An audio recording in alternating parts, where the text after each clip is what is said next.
All right, welcome everybody, and thank you for joining us this afternoon for another historic event in the history of the Las Vegas Aces as we tip off the 2024 WNBA awards season. Will you please join me in welcoming WNBA Commissioner Kathy Engelbert for a very special presentation. It's great to be here in Las Vegas as we close out a record-breaking season and we tip off the 2024 WNBA playoffs presented by Google. But the reason we're here is to award the 2024 Kia WNBA Most Valuable Player to A'ja Wilson, making her the first unanimous MVP since Cynthia Cooper in the league's inaugural season in 1997. It's safe to say that A'ja ran away with this award this season. She was named the Western Conference Player of the Month 4 times and was Western Conference Player of the Week 5 times. Along the way, A'ja etched her name into the record book time and time again, most notably setting the WNBA single-season scoring record, averaging 26.9 points per game and breaking Diana Taurasi's nearly 20-year-old record. We all know that A'ja is more than just one of the best scorers in league history. She impacts every facet of the game at a high level. As the 2-time Defensive Player of the Year, A'ja led the league this year in block shots for the 3rd straight year with a career-high 2.6 blocks per game. She was 2nd in the league in rebounds per game with 11.9, also a career high. So with that, thank you to Kia for sponsoring the award and A'ja. I remember my first full season as commissioner walking in that room in the Wubble presenting you with your first MVP award. So here we are again. Congratulations for being named the Kia WNBA Most Valuable Player for the 3rd time in your career. Congratulations, and A'ja Wilson, everyone.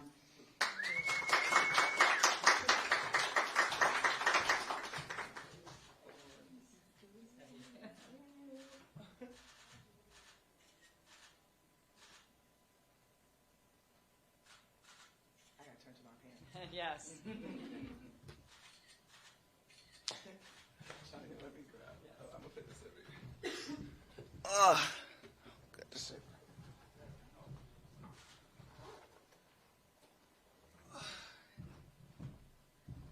So this is honestly my first time I've ever had an opportunity to make a legit speech.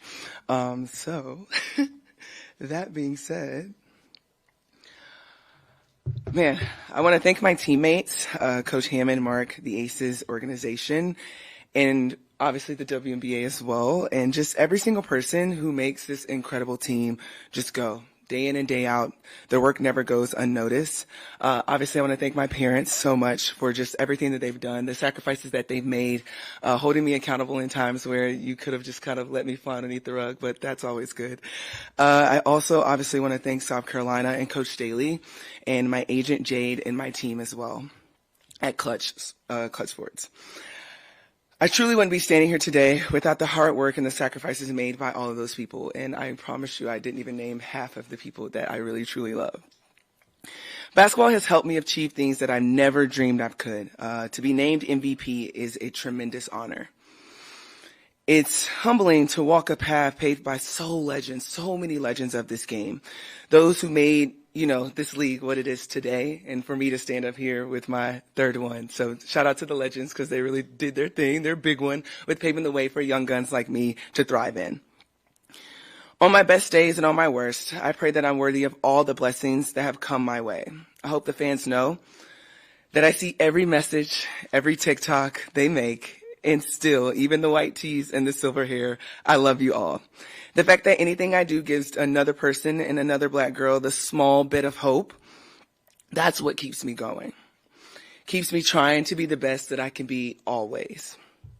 In my 7th season, I love this game more than ever. And I know everyone in this room knows that I will not be satisfied if I cannot compete at a high level and go try to win us another one. So it's playoff time. It's the real time. And I'm just honored and I'm so thankful to be up here. This is such a blessing to be up here, not just my 3rd time, yes, but as a whole, this league is incredible and full of elite women. So I'm glad that I can just be a part of the 144 and soon to be some more teams and some more people. So no, thank you guys so much. This is truly special.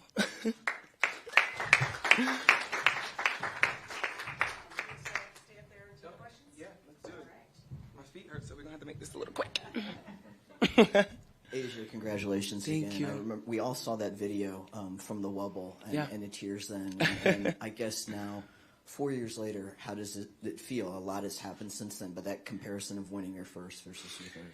Yeah, I feel like my tear ducts are they've been working all week pretty much. I feel like I've been crying so much, hence why I've just trained myself not to cry today. But it's still the same feeling. It's still surreal because I know how hard this league is, to just be successful and to sustain your greatness in a league like this is hard. So it really is nothing much different. It's still the same feeling, the same butterflies. But yet the fun of it all is something that I never want to lose sight of. So the first one was something special. And I think the biggest difference is my first was kind of like, okay, I kind of got my name in the record books, the history books for this league.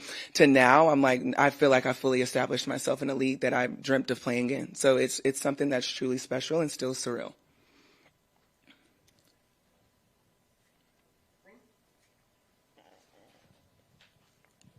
Hey. Hi.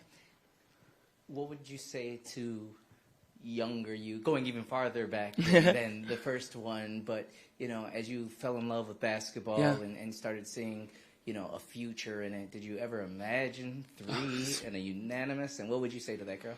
Man, not at all. I wouldn't imagine this at all. I would just be happy with making through a training camp roster, you know, because I know how hard it is to be great. But my biggest thing that I would tell younger Asia is just give yourself some grace. I feel like at a young age, we tend to put a lot of pressures on ourselves because of the outside world, that we see, and we feel like we have to catch up and we have to look and talk a certain way just to survive in this world. And we lose sight of our true self, our true well-being and what we're set, our purpose on what we're set to do in this world, and that's to thrive and wherever we want to be in. And so I think I would just tell young Asia, give yourself some grace, girl. It may not always look the prettiest, but know that you are put on this earth. God has put you on this earth to be special and love on that and understand it's okay to be different. It's okay to have days where you don't feel like getting up out of bed, but you're going to be you and you're going to love that. And I've been caught up in people pleasing and imposter syndrome and all of that. And it's hard. Sometimes it's the life, but once you realize who you are from within, no one can shake you from that. And sometimes you got to give yourself some grace. Yeah. Thank you. Hey, Asia in the back. So this is your third MVP trophy. There was 2 for you. Is this your third one? Is there anything different about winning this one? And also, back at T-Mobile Arena, Kelsey Plum sort of called your shot that you're going to win it unanimously. Was there any dialogue between you two after it was announced? Oh, man, KP's going to always speak her mind, and that's why I love her the most. So we really didn't talk much because whatever KP says goes pretty much. So I was appreciative that she even would say things like that. So yeah, no, we really don't talk about this type of stuff because it's me doing my job. I'm not in it for just like, oh, all the shiny things. Like, this is great. But the biggest message in the work is what the work that needs to be done. How can I be better? How can I be a better teammate, leader, person? Like, that is the true trophy. So I think that is just the biggest difference between this one and the other ones is this one's silver. It's a little chrome. She's got a little top bun going on, which is cute. But no, the trophy in itself is something tangible, but it's the untangibles that I really like to focus on, and just the reality of just keep working hard. Hard work truly pays off. I've got a question from, we've had kind of a tough doubleheader with our locals It's all today. Just want to ask you about how this time last year we were talking about someone voting you fourth. Yeah. And how you use that to motivate for the championship. Did that motivate you individually this year, and how important is it to get it out of the way so it's not like your sole focus on looking at I've probably answered this question a gazillion million times. But no, obviously everyone knows about the 4th place vote, and it's something that I did kind of harp on in the beginning. But right around February-ish was pretty much when I kind of let it go. I kind of had like a eureka moment where I'm just like, you know what?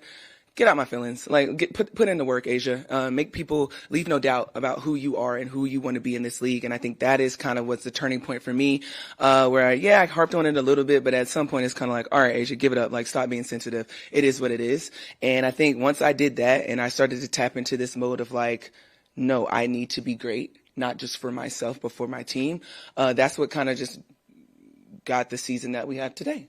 So yeah, I mean, it was really one of those things where I used it as fuel, but it wasn't something that was just going to define me in this season. Like, I've worked my behind off to get to where I am today, with or without that 4th place vote. So I really don't even want to talk about it anymore because we are unanimous. All right, thank you very much. Yeah, Asia. thank you. Thank you, everyone.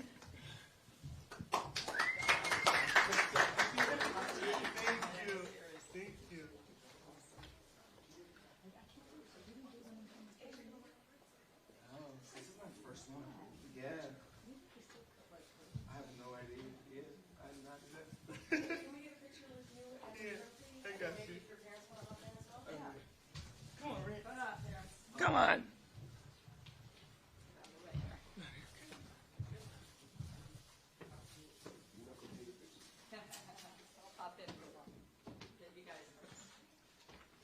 Cute.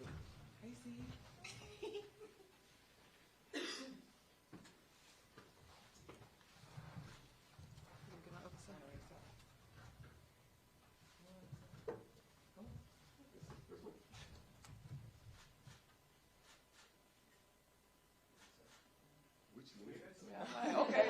Thank you. I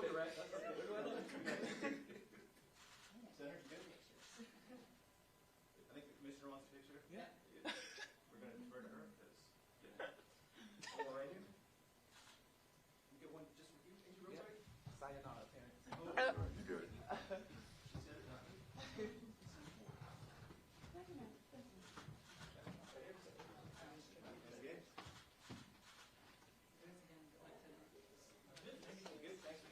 Thank you. Congratulations.